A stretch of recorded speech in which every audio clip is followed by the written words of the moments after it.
ಅವರ ಹಿತೈಷಿಯಿಂದ ಬಂದಿದೆ ತಾನೆ ನಡ್ಕೊಂಡು. ಇವಾಗ ಏನಾದರೂ ಅಂತ ಈ ಭಾವನೆಗಳನ್ನ ಚೇಂಜ್ ಮಾಡ್ಕೊಂಡ್ರು ಇವರು.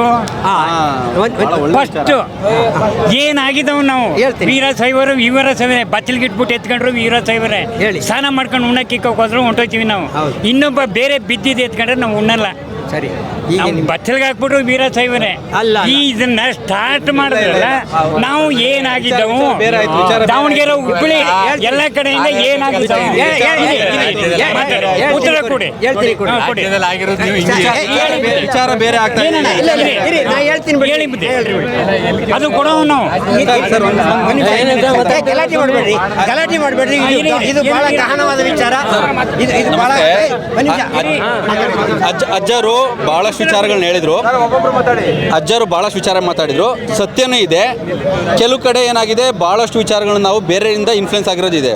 ಒಂದು ನಾವು ಅರ್ಥ ಮಾಡ್ಕೊಬೇಕು, ಧರ್ಮ ಅನ್ನೋದು, ಆಚರಣೆ ಅನ್ನೋದು, ಮತ್ತು ನಮ್ಮ ರಾಷ್ಟ್ರ ಹಿತಾಸಕ್ತಿ ಅನ್ನೋದು. ನೀವು ಸಿಂಧು ನಾಗರಿಕತೆಯಿಂದ ಬಂದವ್ರನ್ನ ನಾವು ಹಿಂದೂ ಅನ್ನೋ ಪದ ಬಂತು. ಇದೊಂದು ದೊಡ್ಡ ನಾಗರಿಕತೆ. ಅದರಲ್ಲಿ ಒಂದೇ ಧರ್ಮ, ಒಂದೇ ಗ್ರಂಥ, ಒಬ್ಬನೇ ಗುರು, ಒಂದೇ ಪುಸ್ತಕ, ಒಂದೇ ದಾರಿ, ಒಂದೇ ಪೂಜೆ, ಒಂದೇ ಮೂರ್ತಿಯಿಂದ ಬರೋದಿಲ್ಲ. ಹಿಂದೂ ಧರ್ಮ ಆದಿ ಅನಂತ, ಆಯಿತಾ? ಅದನ್ನು ಮೂಲನ ಬೇರೆ ಹುಡ್ಕೋಕ್ಕಾಗೋದಿಲ್ಲ.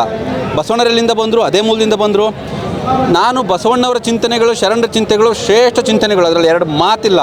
ಆದರೆ 12ನೇ ಶತಮಾನದಲ್ಲಿ ಅವ್ರು ಏನು ಸಿಡಿದೆದ್ದು ತಪ್ಪಾಗಿದ್ದು ಹೊರಗೆ ಬಂದು ಒಂದು ಏನೋ ಎಲ್ಲರನ್ನೂ ಕರ್ಕೊಂಬಂದು ಸೇರಿಸಿ ಒಂದು ಚಳುವಳಿ, ಮಹಾನ್ ಸಮಾಜ ಸುಧಾರಣೆ ಚಳುವಳಿ ಮಾಡಿದರು. ಅಂಥ ಚಳುವಳಿಗಳು ನಿಮಗೆ ದ್ವೈತ ಇರ್ಬೋದು, ಅದ್ವೈತ, ವಿಶಿಷ್ಟಾದ್ವೈತ ಯಾವುದೇ ಇರ್ಬೋದು. ಕಾಲದಲ್ಲಿ ಸಂತರು ಬಂದರು, ಜಾನಪದಗಳೆಲ್ಲ ಬಂದಿದೆ. ಇವತ್ತು ವೀರಗಾಸೆ ಹೇಳ್ಬೇಕಾದ್ರು ಹೇಳ್ತಾರೆ, ಇವನ್ನು ಚುಟುಕುಗಳಲ್ಲೂ ಸತ್ಯ ಹೇಳಿದ್ದಾರೆ, DVG ಮಂಕುತಿಮ್ಮನಲ್ಲಿ ಹೇಳಿದ್ದಾರೆ. ಶ್ರೇಷ್ಠತೆ ಎಲ್ಲದರಲ್ಲೂ ಇದೆ.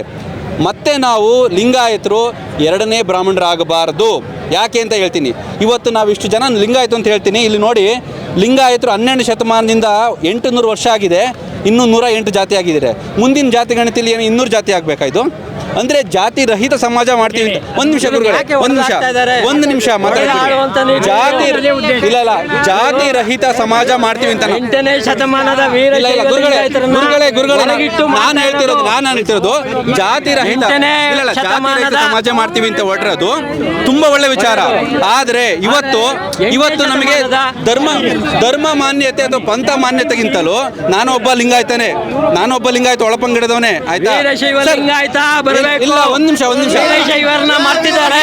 ಇಲ್ಲ, ವೀರಶೈವ ಯಾಕೆ ಬರ್ತಾ ಇಲ್ಲ ನೋಡಿ. ವೀರಶೈವ 8ನೇ ಶತಮಾನದ್ದು ತಪ್ಪು. ವೀರಶೈವ 8ನೇ ಶತಮಾನದ್ದು. ವೀರಶೈವ 8ನೇ ಶತಮಾನದ್ದು. ಗೊಂದಲ ಮಾಡಬೇಡಿ. ವೀರಶೈವ 8ನೇ ಶತಮಾನದ್ದು. ಒಂದು ನಿಮಿಷ, ಅದನ್ನ ಗೊಂದಲ ಮಾಡಬೇಡಿ.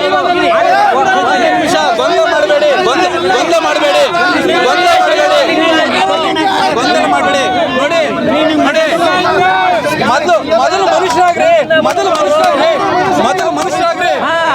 ಮನುಷ್ಯರಾಗ್ರಿ ನೀವು. ಹಿಂಗಾಯ್ತು ಅಂತ ಹೇಳ್ತಾರೆ. ಮೊದಲು